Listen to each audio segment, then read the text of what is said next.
Aujourd'hui, je vais m'exprimer sur deux sujets d'actualité.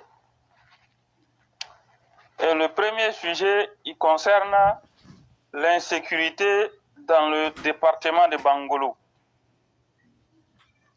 Le deuxième sujet, il concerne les façades et les dimensions des chambres des logements de ces 20 dernières années à Abidjan et un peu partout à l'intérieur du pays. Alors, ce qu'il faut dire, la localité, le département de Bangolo est en proie à une insécurité notoire, où de plus en plus, des jeunes coupent les routes, ils agressent les populations. Il y a des villages même où il y a encore des milices qui détiennent des armes et qui règnent en maître absolu dans ces villages-là. Également, il y a des jeunes qui, ces derniers jours, se sont adonnés à des crimes où ils ont coupé la tête d'une dame. Donc, j'ai les informations en ma possession ici. Si vous me permettez de les lire. Ce sont les informations que j'ai pu obtenir avec la collaboration de certaines personnes que je connais très bien. Crime crapuleux à Djebli Taweke. Ma part de vérité. Je voudrais m'incliner devant la mémoire de maman Yewe Christiane, la petite sœur biologique de ma mère assassinée de manière ignoble dans ce village où elle était mariée et vivait une vie de couple heureux. Les faits. Dans la matinée du mardi 14 juin 2022, maman Christiane s'est rendue à son champ pour les activités agricoles de routine afin de s'approvisionner en denrées alimentaires indispensables pour la famille. Sauf qu'en fin de journée, elle n'entrait toujours pas et vu que cela était contre nature, tout le monde commençait à s'inquiéter. Par solidarité et conformément aux habitudes africaines, des personnes sont alors mobilisées pour aller à sa recherche et tenter de ramener leur femme au village. Contre toute attente, les patrouilleurs découvrent le corps mutilé et sans vie de maman Christiane. Les investigations menées par la brigade de gendarmerie nationale de Bangolo ont permis d'appréhender 4 assassins, tous des jeunes de la localité, sinon du département de Bangolo, et leur mandataire, un homme en quête d'organes humains, qui les a engagés pour ôter la vie à cette pauvre dame sans défense.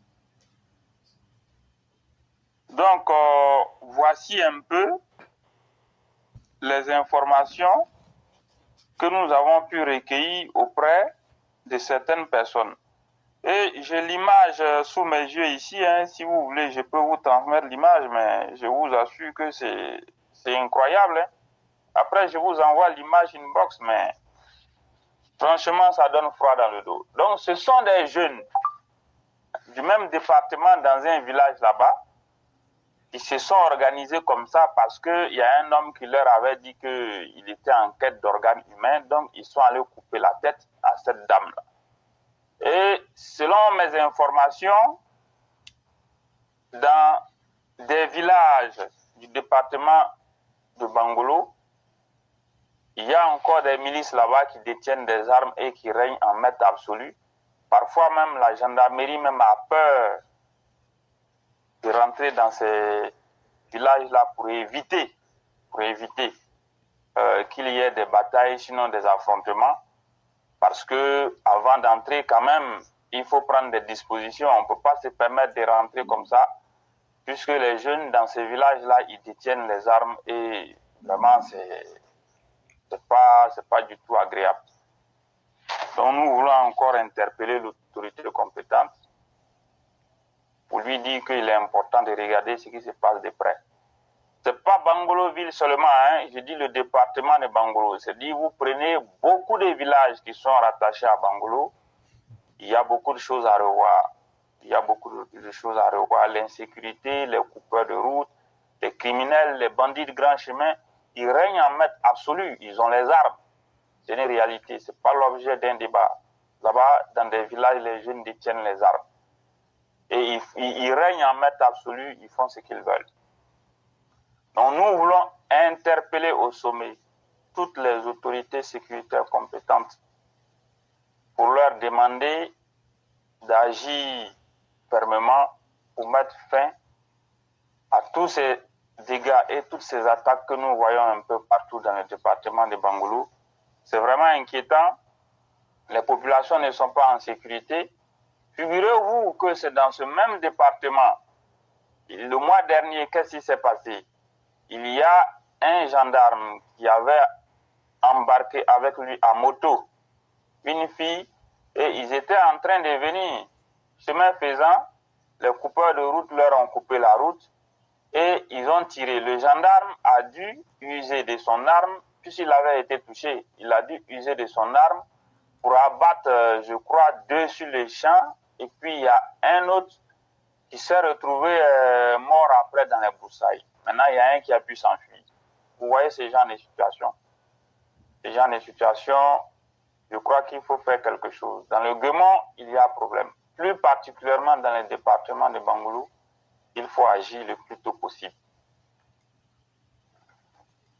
En ce qui concerne le deuxième sujet, il faut dire que vous pouvez remarquer un peu partout dans la ville d'Abidjan, dans plusieurs quartiers, quand vous regardez les façades et puis les toitures, parfois c'est très désagréable à voir, c'est pas joli.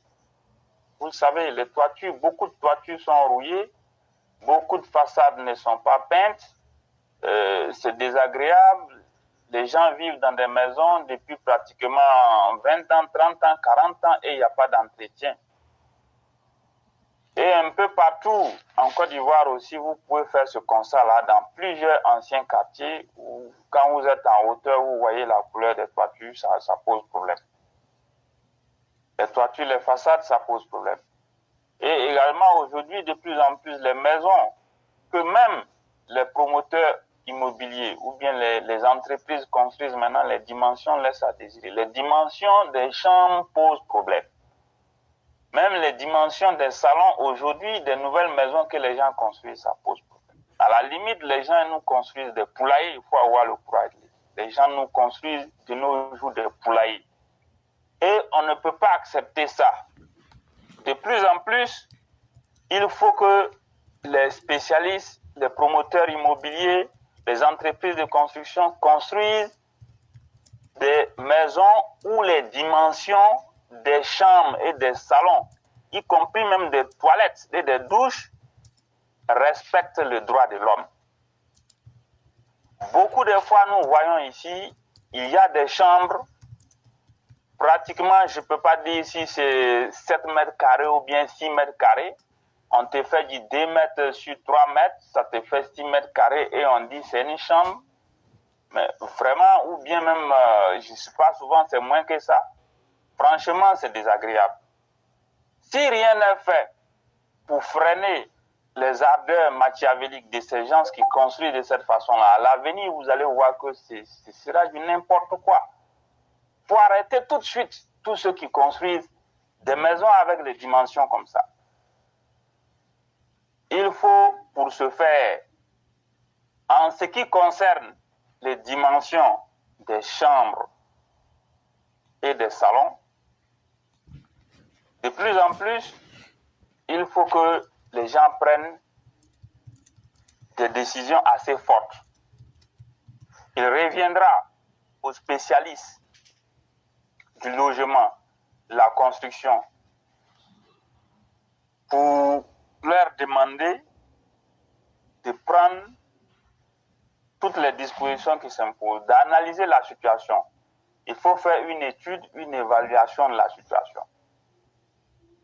Constater ce qui est là. À l'issue de ça, il va falloir que ces spécialistes-là fassent des colloques ou bien des séminaires et pour rendre des conclusions sur les dimensions des chambres, des toilettes, des salons. Parce qu'on ne peut pas continuer dans cette situation où parfois, en rentrant dans la maison, même c'est problème. Tu ne peux même pas déposer un bon lit dans une maison. Tu ne peux même pas déposer des bons bagages dans une chambre. Tu ne peux pas équiper correctement un salon. Mais où allons-nous? Où allons-nous? À un moment donné, je crois qu'il faut que vraiment les gens y soient suffisamment fermes. Si les gens ne sont pas fermes, vous allez voir que nous risquons d'avoir de sérieux problèmes dans les années à venir et ceci n'est pas du tout bien. Ceci n'est pas du tout bien. Les dimensions de beaucoup de maisons, surtout les maisons qui ont été construites ces 20 dernières années, les années 2000 plus précisément, c'est n'importe quoi. C'est des poulaillers carrément. Je vous le dis, c'est n'importe quoi. Et tout ça parce que les gens courent après le gain facile. On se dit qu'il y a l'argent dans l'immobilier, donc on fait du n'importe quoi, on dépose et on veut que les gens acceptent ça. On veut que les gens acceptent ça. On ne peut pas continuer dans ça. Moi, personnellement, j'ai déjà mes dimensions en tête ici. Mais c'est vrai, je suis un ingénieur de formation, j'ai ma spécialité. Je m'intéresse beaucoup au secteur de la construction, du logement, de l'urbanisme, voilà, et de l'assainissement. Je m'intéresse beaucoup. J'ai aussi des notions là-dedans. Mais je ne suis pas un spécialiste en tant que tel du domaine. Mais ce que nous voulons demander, il faut que les spécialistes se réunissent pour arrêter des dimensions minimales sur les chambres, les douches, les toilettes, les salons. C'est important. On ne peut pas continuer à construire du n'importe quoi ou bien des poulaillers pour les Ivoiriens, pour respecter les Ivoiriens. Les anciennes constructions que nous voyons ici, que Feu Félix Houphouët-Boigny a construit, les Sikoji, quand vous prenez Cocody, Ambassade, les deux plateaux, Cocody Danga, Riviera Golf, vous allez vous rendre compte, Houphouët a construit beaucoup de maisons. Le vallon, même quand vous arrivez au vallon. Mais quand vous rentrez dans le salon, vous êtes d'accord. Quand vous rentrez dans une chambre, les dimensions, vous êtes d'accord. Les toilettes, il n'y a rien à dire. Les dimensions sont bien, il n'y a pas de débat. Tout est réuni pour permettre aux locataires d'être heureux et de vivre dans de bonnes conditions. Mais d'où est venu ce fait-là que subitement, ces 20 dernières années, les gens se mettent à réduire de façon bizarre et sans justification les dimensions des chambres au point qu'aujourd'hui, nous ne retrouvons que des poulaillers comme chambres dans beaucoup de nouvelles constructions. Prenez par exemple, vous venez même à Bingerville, même vous prenez Cocody, vous prenez Yopougon, vous allez du côté de comment on appelle même la ville qui va vers Jacquesville là. Quand vous prenez Yopougon, la route qui va, je ne sais même pas, mais j'oublie la localité là. Le nom va me revenir, mais la route qui permet d'aller à Jacquesville. Il y a beaucoup de nouveaux quartiers là-bas. Vous venez du côté de Abobo PK18. Il y a beaucoup de nouveaux quartiers. Ndotré. Prenez tous ces nouveaux quartiers-là. Allez-y regarder les nouvelles constructions. Allez-y regarder. Quand vous dites que vous cherchez une maison, quand on vous montre la maison des chambres salon, vous êtes dit. En réalité même, les dimensions des 2 chambres salon représentent même en réalité un seul salon. Mais les gens subdivisent ça de façon bizarre. Et tout est coincé. L'air ne rentre pas. Quand vous êtes dedans, vous ne pouvez pas respirer. Mais une maison, ce n'est pas une prison. Une maison, ce n'est pas une prison. Donc, sur la question, il faut que le gouvernement soit suffisamment ferme. Les acteurs de l'immobilier, de la construction, du logement, de l'urbanisme, il faut qu'ils soient saisis de la question. Moi, j'ai mes dimensions en tête, mais je ne peux pas avancer des dimensions des chambres, des salons, des toilettes ou bien des douches de façon unilatérale. Il faut impliquer les acteurs et les experts du domaine pour leur demander d'arrêter des dimensions minimales. Monsieur X veut construire une maison, si c'est entrée-couchée, ou bien si c'est chambre-salon, 2 chambres-salon, 3 chambres-salon, 4 chambres-salon, duplex, j'en passe, les chambres doivent avoir des dimensions minimales, une surface minimale 2. On définit. La douche doit avoir une surface minimale 2 et une hauteur 2. Le salon doit avoir une surface minimale 2. C'est pareil pour les toilettes. Donc, il est grand temps de sévir. Sinon, vers la fin, on va en arriver à des situations où vous-même vous êtes dans une maison, mais en réalité, vous êtes prisonnier. C'est quoi ça? Donc, il faut que les acteurs soient suffisamment fermes sur la question. Maintenant, en ce qui concerne les toitures et les façades, vous savez, on est dans un pays où il faut tenir compte de la situation du pouvoir d'achat des uns et des autres. Là-bas, on n'a pas à forcer la main ou bien imposer quoi que ce soit aux gens.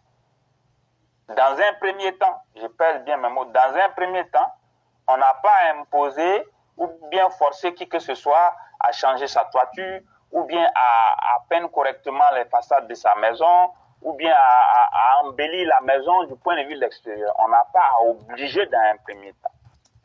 On va adopter la démarche qui consiste à sensibiliser les gens et à aller progressivement pour permettre aux uns et aux autres de comprendre qu'il est important de peindre les façades et de changer les toitures.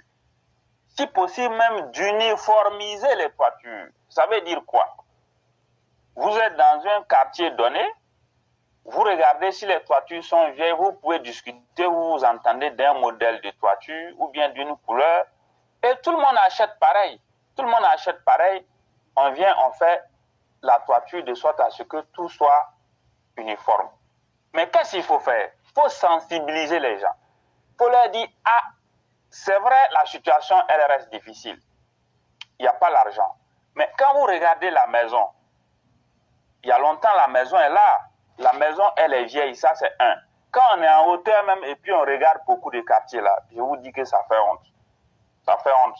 Ça fait vomir même souvent, excusez-moi du terme. Les façades sont vilaines. Les toitures sont rouillées. Tout est vieux. Ça ne donne pas une bonne impression d'un pays quand on est en hauteur dans l'avion. Parce que si je vous parle, c'est parce que quand on est dans l'avion, on voit tout. Hein. Je vous le dis. Je suis parti une fois en tourisme à Agadir au Maroc. J'ai été frappé par quelque chose.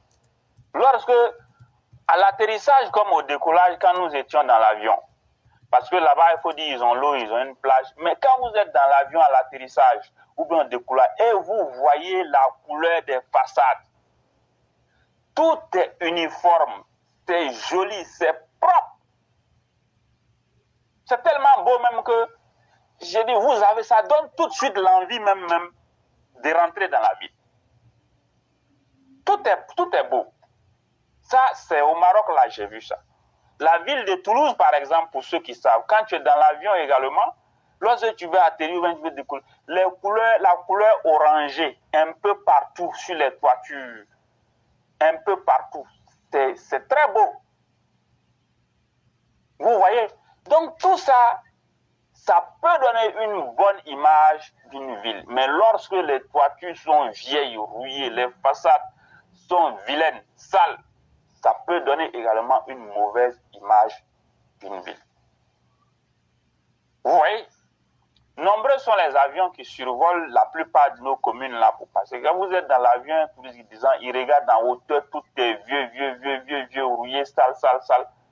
Ça lui donne une mauvaise image de la situation. Donc, pour ce faire, ce sont les maires de toutes les communes en Côte d'Ivoire qui doivent s'impliquer à travers la sensibilisation. On convoque les chefs des quartiers, on va dans les quartiers, on sensibilise les gens, on leur dit, bon, écoutez, voilà ce qu'on a constaté. Les toitures sont vieilles. Pour beaucoup de toitures, depuis 40 ans, 30 ans, les toitures sont là. Les façades, elles sont également dégradées et sales. Ça ne donne pas une bonne impression. Ça ne donne pas une bonne impression. Ce que nous souhaitons, nous ne vous obligeons pas, mais nous souhaitons que vous vous organisez pour changer les toitures et peindre les façades des murs. C'est très important. Pour que ça donne une bonne impression de la ville. Mais je répète, ce travail doit se faire dans la sensibilisation, dans la communication, sur au moins 5 ans, sans toutefois obliger qui que ce soit, pour ne pas qu'on vienne dire, ah, écoutez, les gens là, ils sont en train de nous forcer à faire quelque chose. Il faut réfléchir, il faut adopter des mécanismes pour encourager les propriétaires des maisons à le faire. C'est vrai que pour beaucoup, certains sont morts. Bon, il y en a, c'est les enfants, bon, eux aussi, peut-être qu'ils vivent du loyer. Bon, donc les gens ne veulent rien arranger. Et nombreuses sont ces maisons-là plutôt. Quand vous les cherchez, vous cherchez une maison, vous partez. Quand on vous montre la maison, même quand vous regardez, vous êtes découragé. Mais que pouvez-vous faire? Souvent, face aux maigres moyens, vous n'avez pas le choix. Hein. Vous avez besoin de vous loger. Je ne suis pas sûr que si vous demandez qu'on change les toitures, qu'on fasse la peinture des façades, on met tout au proche, je ne suis pas sûr que vous allez avoir un toit pour dormir avec les revenus modestes des populations que nous voyons. Moi, je ne suis pas sûr. C'est en cela, il faut que les maires, le ministère de l'Habitat, du Logement et de l'Urbanisme s'implique. En Côte d'Ivoire, nous avons beaucoup à faire.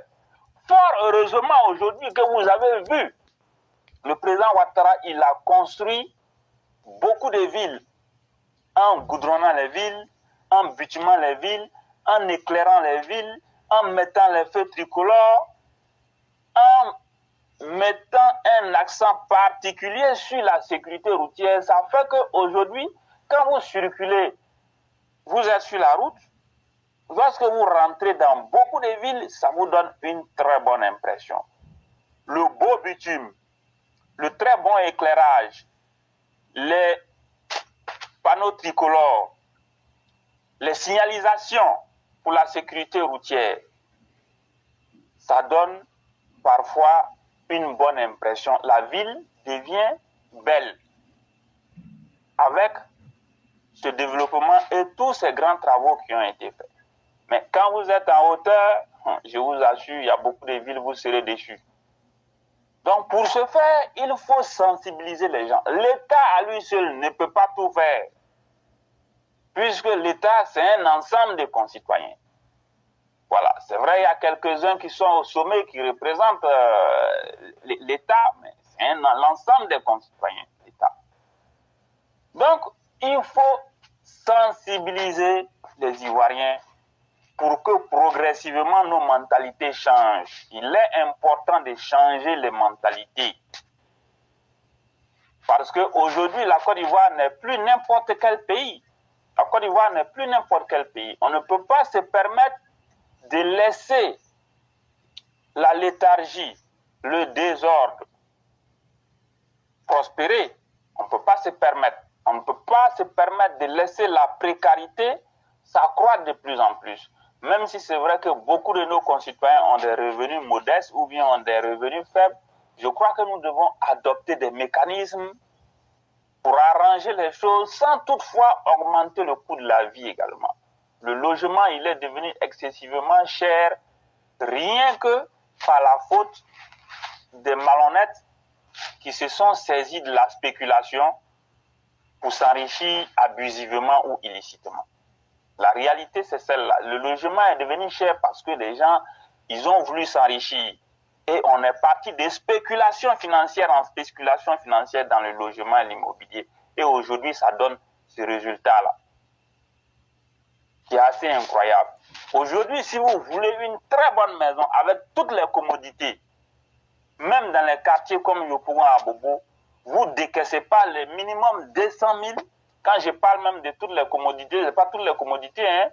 S'il y a un minimum de commodités, il faut 200 000. Mais si vous voulez toutes les commodités là, vraie maison où il y a tout, minimum 300 000. Vous voyez où on va? Vous voyez? Donc, il faut adopter vraiment beaucoup de mécanismes dans ces secteurs-là pour mettre fin à un certain désordre. Sinon, on ne va pas s'en sortir. Les gens ils crient sur tous les toits que c'est cher, le matériel est cher. Le matériel est certes devenu cher par rapport à hier, c'est une réalité. Mais ce que les gens veulent nous faire croire, ce n'est pas la vérité. C'est pas la vérité. Construire des chambres comme des poulaillers, ou bien, je ne sais pas moi, ne pas peindre les murs, ou bien vraiment laisser les toitures sur 50 ans, 40, 30, 50 ans, mais ça, c'est pas bon. Donc, en ce qui concerne les façades et puis les toitures, il faut procéder par la sensibilisation, la communication progressive sur au moins 5 ans comme ça. On ne va pas obliger quelqu'un, mais il faut emmener les uns et les autres à comprendre qu'il faut mettre de nouvelles toitures, des toitures qui soient encore plus belles, et il faut peindre les murs. C'est important. Maintenant, en ce qui concerne les dimensions des chambres, des salons, des toilettes, des douches, il faut que les spécialistes du logement, de l'habitat, de la construction se réunissent pour fixer des dimensions minimales, en deçà desquelles on ne doit pas accepter la construction même d'une maison. Voilà. Il faut que les uns et les autres rentrent dans un cadre de réglementation qui va nous amener à mieux construire l'avenir. Sinon, auquel cas, demain, on risque de se retrouver avec des maisons dont on ne pourra même pas habiter dedans, et les gens vont finir par croire que non, c'est des situations qu'il faut accepter, alors que pas du tout. Pas du tout. Donc, pour ne pas être assez long, je voudrais m'arrêter là. Si vous avez quelque chose à ajouter, je vous écoute. Sunjata le concurrent, merci beaucoup pour tout ce que vous avez dit et surtout votre souci pour vos semblables, c'est-à-dire vos concitoyens. Je le dis, et ça pourrait peut-être choquer certains, de votre position, vous n'avez nullement à vous inquiéter pour qui que ce soit, ni à vous inquiéter du lendemain. Mais si vous laissez votre titre, votre posture, pour venir parler des plus faibles que nous sommes, c'est parce que vous avez un amour inestimable et sans limite pour l'humain. Et pour ça, dire merci, c'est peu dire, mais c'est ce que nous pouvons faire. Quand j'imagine des villes comme London, parce que ce que beaucoup d'idiots ne savent pas, c'est que l'éclaireur voyage beaucoup. J'ai visité au moins Londres, j'ai visité l'Allemagne, j'ai visité, pas beaucoup et pas partout dans le monde, j'ai visité aussi Istanbul, j'ai visité Rabat plusieurs fois, et puis plusieurs villes aux États-Unis. Et puis Paris, bon, ça c'est comme la gare routière, donc ça on ne parle pas. C'est notre Abidjan voilà. européen, Paris. Mais quand tu vas dans toutes ces villes, par exemple, quand tu arrives à Istanbul, la première chose qui te frappe, c'est l'architecture de la ville. Tu sens directement que tu es à la frontière de deux mondes. Tellement ils ont bien fait l'architecture. Tu sens que non, tu es entre la frontière entre l'Europe et l'Asie. Propre, tu vois ça. Et c'est merveilleux. De l'avion, quand tu es à Casablanca, la blancheur des murs, la ville même est blanche. Ça te donne envie de manger en même temps. Les pays européens, on va dire cela va de soi, l'Allemagne et autres, bon, ça c'est d'autres cas. Mais quand tu prends l'avion, tu arrives à Ouaga à 14 h. Mon Dieu, c'est pas beau à voir. ce que j'ai dit, je connais la sous-région. Je connais. Mais quand tu prends l'avion, que tu traverses, tu arrives en Côte d'Ivoire, quand tu regardes Abidjan, quand c'est encore la nuit, ça va. Voilà, avec l'éclairage. Voilà, comme dirait quelqu'un, la nuscurité cache beaucoup de choses. Mais quand il n'y a pas de nuscurité et qu'on voit ça en direct, je te dis, non, quartier précaire même donne étonnement même. Toi-même, tu dis, ouais. Avec ça, on prie Dieu que Dieu nous donne longue vie. Toi, le trouvé là, il y a des matières chimiques dedans, tu respires, tu ne vois pas là, tu vas mourir. Nous, on va aller t'enterrer. Non, on s'en fout. Tu es là. Ciment qui est cassé là. Tu ne sais pas que ça dégage des trucs chimiques. Toi, tu es là, tu dis, ah, comme c'est cassé là, je vais laisser. Il faut laisser. Tes poumons là, ça va se trouer. Nous, on va aller te soigner. Nous, on va aller t'enterrer aussi. Effectivement, hein, c'est une réalité. Il n'y a pas de hasard dans la nature. C'est pas bon pour les poumons. Il n'y a pas de hasard dans la nature. Et c'est ce qu'on essaye de vous expliquer. Maintenant, est-ce qu'un homme, normalement, on doit te dire, même toi-même là où tu habites là, si ça doit être beau. Tu dois aimer là où tu vis. Mais malheureusement, chez nous, on justifie tout avec la pauvreté pour dire, bon, comme on est pauvre là, il faut qu'on accepte. On accepte, mais c'est toi qui vas payer les conséquences. Et souviens-toi, tu évoquais l'aspect sécuritaire qui est très important. Et tu parlais de Bangolo et de ce qui s'y est passé. Mais il y a pire que ça. Imaginez-vous notre frère qui vient parler de nous ici. Il a dit des choses, mais pour toute personne intelligente, si on l'écoute bien là, les groupes qui écument dans l'Ouest là, il a la liste. En tout cas, pour ce qu'il sait, de ce qu'il connaît, il connaît certains. Oui. Mais nous, on est occupés aussi. Hein. On ne peut pas tout faire, sincèrement. Si les sécuritaires ont besoin de certaines choses, si vous écoutez nos émissions, n'attendez pas que nous on fasse votre travail. Si vous avez besoin de certaines choses, contactez-nous. Ah, bon, ton type, il a parlé, là, il n'a qu'à donner. Moi, je vais lui dire de parler et puis on va faire ça. Mais dit qu'on pourra tout faire, on ne peut pas tout faire, sincèrement. Et voilà, il avait donné même des noms. Et voilà, exactement, c'est dans la même région du Guémon. On parle de Bangolo, mais Bangolo n'est pas la seule ville. Il y a plein de villages, comme à Kouibli, comme à Fakobli, oui, comme à Diokwe, oui, comme à Guézon, comme à Sémien, oui, comme à Nidrou, comme à Blénodouin, comme à Blédo Ziabiao, à Totoudrou, à Zaouta, à Péou, à Dirouzon, à Grand-Pin, à Dibobli, et puis à Guéibli. Là-bas, là, c'est truffé d'armes. Et c'est des populations, là. Ils aident les bandes armées à tirer sur les soldats ivoiriens. Tout le monde sait ça aujourd'hui. Ouais. Et donc, ne nous blaguons pas. Si on ne prend pas le temps de les confronter pour les désarmer, là, Laurent Gbagbo va les utiliser pour créer des troubles dans l'Ouest. Et ce n'est pas pour rien qu'il allait à Diokwe. Il y a le non-dit des choses. Sa seule présence va galvaniser ces gens-là pour essayer d'huiler ces armements-là pour se préparer pour des troubles. Si en 2020, c'est une partie du vœu baoulé et de l'Est ivoirien, je préfère dire la vérité au gouvernement actuel, avec les intentions actuelles de l'opposition là. Ça sera exactement le même schéma de 2020, la zone rouge, plus l'Ouest ivoirien. Et là, ça sera un débordement. Je préfère dire ça aux autorités. Donc là, mieux vaut déplaire au chef du village, les appeler pour leur dire la vérité. On sait que vous cachez des armes, on connaît vos intentions, on ne peut pas vous demander de changer, mais quand on va vous prendre là, vous subirez la rigueur de la loi automatiquement ou bien ce qu'on va prendre. On se souvient bien, un moment c'était un jeu, ils viennent tirer sur les gens et puis ils rentrent en brousse. Et donc, quand on évoque ça ici, ça peut te déplaire, mais tu peux faire quoi? Tu peux rien faire. Nous, on va dire la vérité. Nous, on préfère dire la vérité pour sauver le pays plutôt que de toi te laisser faire et de laisser ton esprit criminel prendre l'ampleur. Toutes ces zones que j'ai citées là, est-ce que moi je suis en Côte d'Ivoire? Mais si je cite là, et le fait que Souniata vient de dire là, ça veut dire que nos autorités sécuritaires doivent y faire du travail.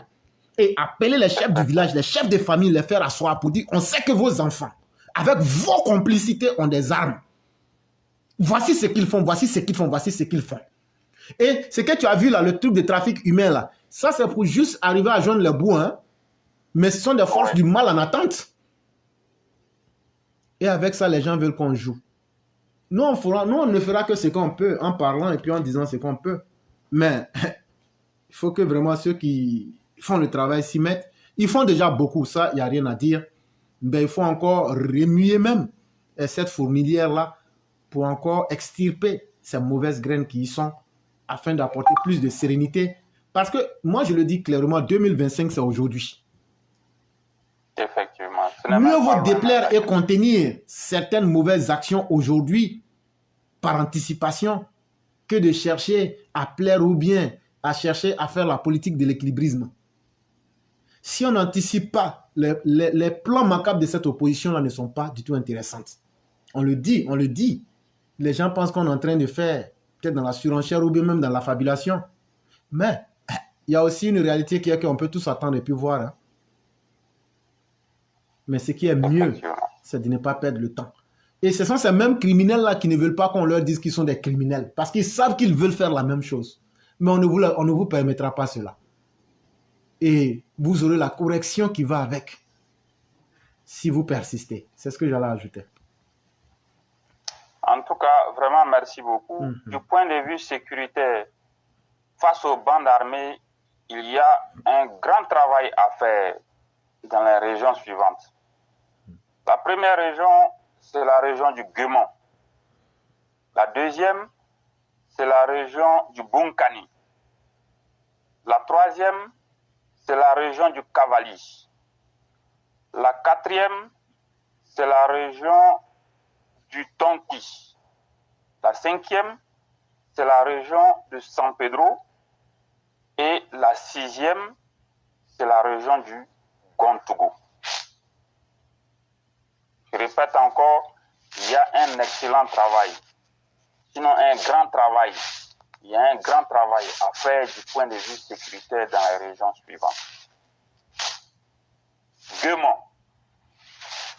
Bunkani, Cavali, Tonki, San Pedro et Gontougou. Ces 6 régions-là, je ne peux pas en dire plus. Il faut faire un grand travail d'envergure pour nettoyer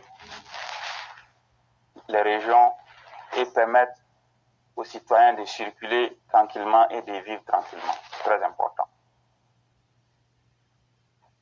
Voilà ce que je voudrais ajouter. Merci beaucoup le conquérant. Merci pour tout ce que vous faites. Et comme je le dis, seul Dieu sait comment payer ceux qui donnent de leur temps pour aider les autres. Que Dieu récompense chacun de nous pour ce que nous faisons. D'aucuns estiment que ce qu'on fait est mauvais. Nous, on est prêts à assumer devant Dieu lui-même. Est-ce que vous pouvez dire la même chose? Nous, on dit, les élèves de la classe éclairée pour la vérité disent là. Ce que nous, on fait là, on ne va pas changer. Et puis le prix qui est dedans là, Dieu n'a qu'à nous donner. Nous, on va assumer. Mais vous, la sortez, venez dire la même chose. Nous, on va aider notre pays. On va aider les pauvres populations qui sont là. Et puis le prix, là, on va assumer. Mais vous, là, venez dire la même chose. On ne peut pas être malhonnête et être incapable et vouloir être donneur de leçons. C'est très important. Sunyata, on dit que le chien ou les chiens aboient, mais la caravane passe dans une tranquillité déconcertante. C'est ce que vous devez observer. Et laissons les chiens aboyer. Nous, on avance. C'est clair. Jusqu'à Korogo. C'est ça, man. Merci beaucoup, Sunyata. D'accord. Excellente soirée. Vraiment, merci beaucoup. Et bien des choses à tout le monde du côté de la Côte d'Ivoire. Merci bien. Merci beaucoup.